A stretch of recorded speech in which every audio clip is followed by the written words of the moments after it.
Alright guys, I'm walking to my house right now. This time I ran again on Lake Merced and I did 12 miles, 12.11. I'll post the results. Right now I am a little bit tired, really hungry, really bad. I have to go to work at 3, so I have to leave the house by 2 if I want to get there early. But talking about the run, it was good because I was taking my time. It was an easy, slow run. I wanted to pick up a little bit in the end, but not too much. I wanted to stay at the 8-minute pace, which was good, and I accomplished that. I do feel good. Obviously, once you finish running 12 damn miles, you feel like collapsing. Well, I don't feel like collapsing. It's just my legs feel a little bit like jello. So yeah, so I have to walk, and I live pretty far from Lake Merced, so I have to get there soon. But let's talk about the Champions League, man. My prediction was PSG in the final and Inter, and it proved me right, dude. Last night's game, Inter Barcelona. Who knew that Barcelona was going to lose, man? It was a close game too. It was 7-6 in global. I guess Acerbi did the last-minute equalizer in the 90th plus. And then I forgot the name of the other guy, Ferretti or whatever. He scored the finishing goal, which was actually a golazo. But I guess Inzaghi, man, he knows what he's doing, man. Because let's be honest, folks, Barcelona, they played good, man. They're amazing, man. They're lucky to have Lamina, whatever his name is, Jamal Lamina. Their whole entire squad is really good. But I guess Inter have a better team, and I think Inter spent like 93 million for their squad, and apparently it's worth like close to 400 million. I'm not sure if that's even accurate, but if that's so, man, good for them, man. And if you gotta remember back, like years back, when I guess a Chinese guy bought the damn team, they went downhill. You know, they couldn't even pay the players, I think, or something like that. And obviously because of what happened with Evergrande, I think real estate scams, whatever, they couldn't pay their debt, so they had to go bankrupt. That's why Inter went down. But what a comeback, man. Whoever knew that Inter was going to, be in the final Champions League. Obviously, they're not going to win the Serie A because Napoli's are playing even better. But man, dude, it's crazy how football works, man. Like, you don't have to, I mean, obviously you have to splash cash, but you don't have to splash like fucking Man City does. Like, they spend a lot of money. Chelsea spent almost $500 million, I think $1 billion at this point, on just players. But they're investing for the future. But I don't think you need to spend $1 billion just to have the best squad. Look at Real Madrid. They're the one, they got the super team, and they're not even in the semifinals. They got eliminated. You know, they got eliminated. And right now, today, I guess right now they're PSG and Arsenal's playing. And I know for a fact PSG, unless they fumble it, dude, like always. But PSG has a better team. And I know Arsenal has a good team too. But PSG have just youngsters, bro. Youngsters, dude. They're ready. They're hungry. They got Barcola. They got, what's the other guy's name? He's Georgian. I can't pronounce his last name because it's so complicated. Kalaskala, whatever. He's really good. They got that Due. They got so many players, bro. They got a bunch of Portuguese players. They got Pacho, Hakimi. They got pillars there, dude. And I know for a fact they're gonna play good. They have to. And they got Dembele to like kind of be the leader, I guess. And they got the best goalkeeper in the world, Donnarumma. I'm surprised he went there, man. Obviously for cash though, but I'm glad that he's getting a shot for the finals because they've been winning the League Cup so many times, dude. At this point, it's not even competitive. It's not even, I mean, they don't even care because they know they're going to win it until Paris FC comes in and invests a lot of money within, like 5 years? But it's crazy though. When PSG got bought by the Qatar investors or the state, whatever, they spend money on like crazy ass players like Neymar, Ibrahimovic, Thiago Motta, who else, man? Messi, Mbappe, and they could never reach the semifinals, man. All right, I think they made it to the semifinals, but they drastically got shit on, like pretty bad. And they have the trio, dude: Messi, Mbappe, and Neymar. Obviously, Neymar is like prone; he's always injured. And then Messi didn't want to be there, and also Mbappe is just like, obviously, man. If Mbappe stayed in the French league, he wouldn't be. His skills would not improve, obviously. So obviously the league or whatever, the French league, is a great league. There's a lot of history. A lot of players come out from that league. But if you want to improve as a player, you have to play with the big dogs. And then the big dogs pretty much are the English Premier League or the Spanish league. Either you play with Barcelona or Real Madrid. Either one of those, you're in. Luckily, he went on a free transfer to Real Madrid, and he's gonna get good. Trust me, dude. Like Real Madrid, they're pretty much arming themselves for the next couple years, man. The only thing they need is defenders. All right, like Carvajal, he's getting old. Who else? Who else they have over there, man?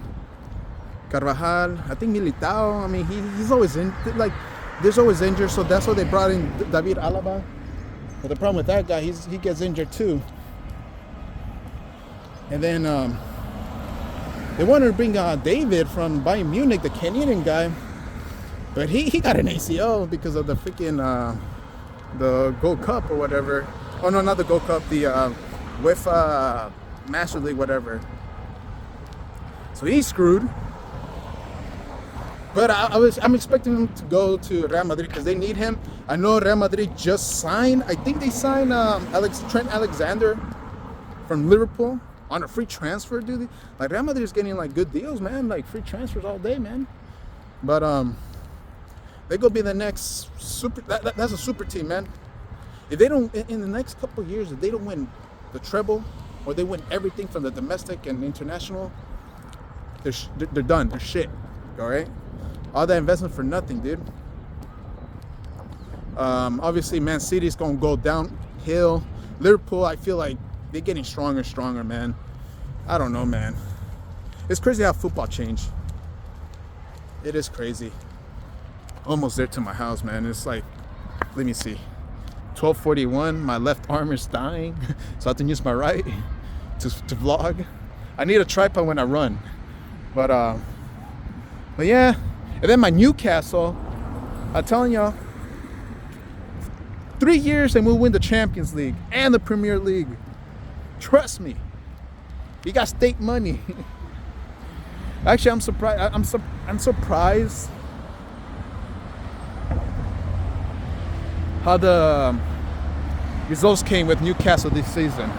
They play excellent, and I know for a fact next year they're going to do better. I just hope. We need to get new signings. Look at that. We need to get new signings, though, obviously. I hope Alexander Isaac, the forward on Newcastle, stays. We need him. He's a monster. But we need more players, man. That's the thing. We need quality players. And I bet you we're gonna be competitive and invest on the young as well. How PSG's doing, because what PSG's doing right now, man, they're gonna be a powerhouse. They spend money. They spend a lot of money actually on players, but the difference is they're investing on the future instead of like buying like current superstars. You know, they have massive egos. Because all these players on PSG, they just want to win. They want to improve. That's the only reason why they're actually good. And you can't say no about that. You know, you just can't say no. Same thing with Bayer Leverkusen too, man. Like, actually, Bayer Leverkusen, I'm expecting them to actually go downhill. once like Xavi Alonso goes to Real Madrid, dude. I want to see how Xavi does in Real Madrid, because that's gonna be his biggest test. Because everyone knows, man. Yeah, when you were like managing like a mid-sized team, and let's be honest, I mean, you guys consider Bayer Leverkusen a mid-sized team? If so, comment below. But they're not like Bayern Munich though. They don't got the cash flow. So obviously, like, Xavi doesn't have as much pressure to prove. But going to Real Madrid, he has to win the league. It's a must. It's guaranteed. I bet you in the contract, you gotta win the freaking league. And he's in third or fourth place, is already a disaster. That's the only problem with football. Like, if you're like third or fourth, or don't win any like cups, especially for a big team, you're kind of like done, dude. Like, they'll fire you. Like, they won't even blink. They would just go boom, fired, boom, replace you with their someone else. But yeah, hopefully Xavi Alonso does good for Real Madrid, because I'm a big fan of Real Madrid, to be honest. Always has been, ever since when Zidane, Ronaldo, the Brazilian one, even Cristiano Ronaldo. But I'm talking about the back in the day, like Galacticos, from Ronaldo Brazilian, Beckham, Cannavaro, Casillas, Guti, Raul. Man, so many players, man. I mean, you could put Michael Owen, dude. I mean, he was a fucking baller, but the injuries kind of mess him up. Roberto Carlos, the best. Oh man, that guy, man. You guys see his legs, man? They're freaking massive. That was a team that I loved back in the day. Did I say Zidane too? The masterpiece. But yeah, I don't know, man. I don't know if you guys are liking the change, how football, especially in Europe and the old continent, is changing, man. Like, I feel like small teams have a chance to win something or to achieve something. Not necessarily have to win everything though, but just to achieve being like in the mid-table, or at least the top 4 or top 6. You know, look at I mean, obviously, you know how I think Luton Town, I think they played the Premier League last year, and obviously they got relegated to Championship, and they're getting relegated to the third division, I think. The thing with Luton Town, they're set because they're getting that care package, because they were in the Premier League for 2 years.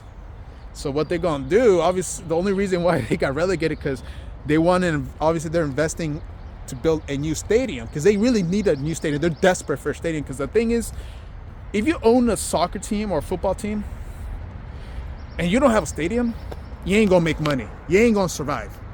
You barely gonna survive. Like, you have to like be smart with your scouting and everything, and with your money. But with a new stadium, you can rent it out, not just for like, you don't have to use it for like football games. You can use it for concert, boxing, venues, you know, I don't know, like anything.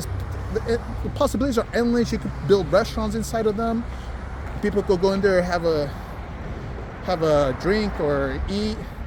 That's the main reason why Luton Town is focusing more on the stadium. Once that stadium is built, boom, I bet you they're gonna come back, man.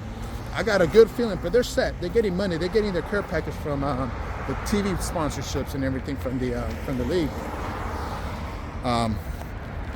I can't wait for them, actually. That's why I feel like they went down to the third division of the English tiered system, just because they're focusing on that stadium. It's all about the stadium, guys. But I will end the vlog here. I just wanted to talk about a little bit of Inter Milan and a little bit of soccer or football, whatever you guys want to call it. I call it football, because obviously I grew up speaking Spanish, and calling it soccer is kind of fucking weird, to be honest, man. But it's a great time to be a football fan. Trust me, man. So many good teams, bro. I'm telling you guys, like, I never expected football to evolve like this, man, because a lot of football owners are realizing that you don't need to spend a lot of freaking cash flow just to win the Premier League. Look at Leicester City. They actually won the Premier League and they spend the least out of all the teams in the Premier to win the league. And they were the underdogs. Okay? All you need really is good fundamentals, data. That's all you need, man. If you got the data, you got everything. And you don't have to spend that much money. You know, Brentford is doing it, dude. I mean, they did it with a Norwegian team. I forgot the name of it. But they're doing it with Brentford. I think that's the name. And look at them, dude. They're like mid-table team. And I think the guy selling the team, I think he spent like, I don't know how much, dude, but it wasn't that much. But he's going to make so much money when he sells it because his asking price, I think, is like $500 million, which is, hey, man, not that bad. That's just business. But that team was like poor, bro. Like that, they had nothing going on in their lives, and now look at them. They're in the Premier League, getting that money. Every time a team stays in the first division, they get that care package. That's how it is. But yes, guys, today PSG and Arsenal are playing. I got PSG winning. I think Arsenal's gonna choke because they always do this every time, every freaking time. That's why their fans are tired of them. But hopefully it's gonna be a competitive game where, like the Barcelona-Inter game yesterday. Hopefully it's competitive. I don't want to be one-sided. I want it to be action-packed, where everyone's like literally about to piss themselves because they're so nervous. Those are the type of games that we need to be playing. We need to be watching, man. Those are the type of games, man. So, yeah. So I got PSG winning. I'm not a big fan of PSG, man. I'm more of a, I'm more a Leon fan. But hey, man, I'm glad a different team is in the is about to be in the finals, man. Because I'm getting tired of the same old Liverpool, Barcelona, Man City, Bayern Munich, or whatever. I don't know. I'm just tired of the big teams always winning, man. I want a different team win. So I'm freaking happy. So I'll see you guys on the next vlog. Peace.